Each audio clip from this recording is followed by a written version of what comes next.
Welcome to Bob's video. This is what the source gate of our school looks like. Does anyone remember what it was like before? Probably not. 2 years ago, in response to COVID-19, the school had to install a censorship system at the gate, which is often a gate separating us from freedom. However, these measures cannot block our information related to the epidemic. What I see is that my classmates are still affected by epidemic on the internet. How to face the pandemic trend on the internet is what everyone has to think about, and is also what the Chinese media are doing. I choose 2 videos as my source. One is the announcement of the epidemic situation by China's official media, and the other focuses on how Chinese civil media guide the public to participate in the epidemic campaign and what's the people's response to the epidemic in China. Both videos were released at the time of the outbreak of pandemic in China. People generally lack a correct understanding of the epidemic, and the epidemic in China is not completely under the control of the government. Therefore, the implementation of the epidemic policy still needs the joint efforts of the government and the people. During this period, both Chinese civil media and the official media are seeking extensive social cooperation in their own ways. In the video, the Chinese media use healthy rhetoric skills to fully persuade the public to take corresponding measures. I will analyze the efforts using following specific rhetoric skills. What is narrative? Narrative is a way of expression connected by time and plot. Fu Yansheng and other scholars believe that in health communication, narration is often used as a means to support the change of health behavior in order to achieve the results of public health promotion. A good narrative helps people look at the current development of epidemic correctly. Since we have to coexist with the virus, a clear understanding of the virus is important. China's civil social platforms and official media try to use good narrative to help people understand the current situation. Go Wuhan was launched by a reporter from Wuhan against Hong Kong's incorrect stereotype against Wuhan. In her narration, Wuhan is no longer a city full of virus. On the contrary, Wuhan is full of hope. The narrative hoped to change people's false stereotype and make people more united to face the disaster.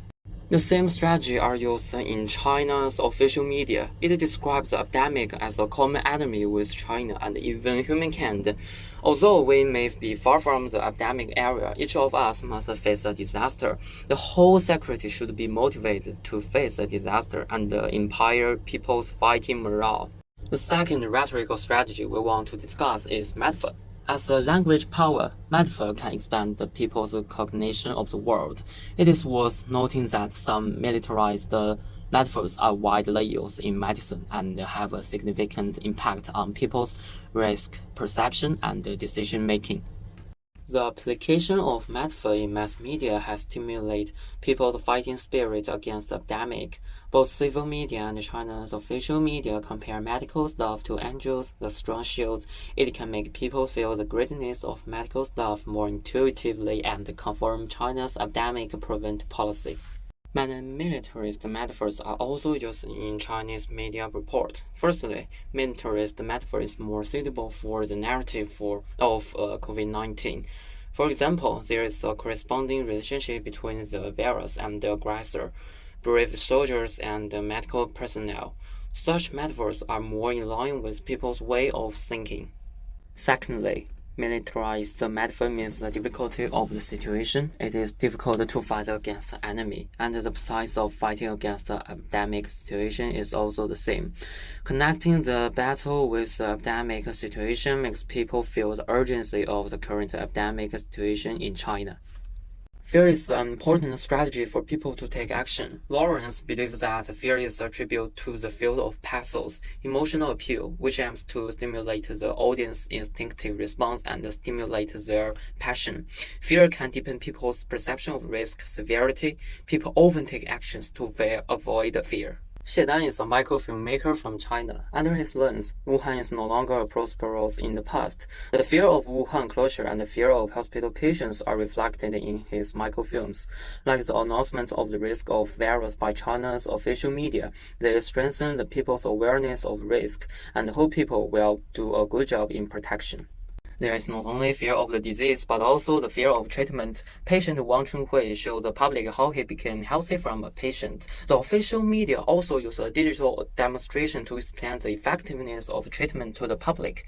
People make decisions between the effective treatment and the risk of COVID-19, which is an effective means of publicity.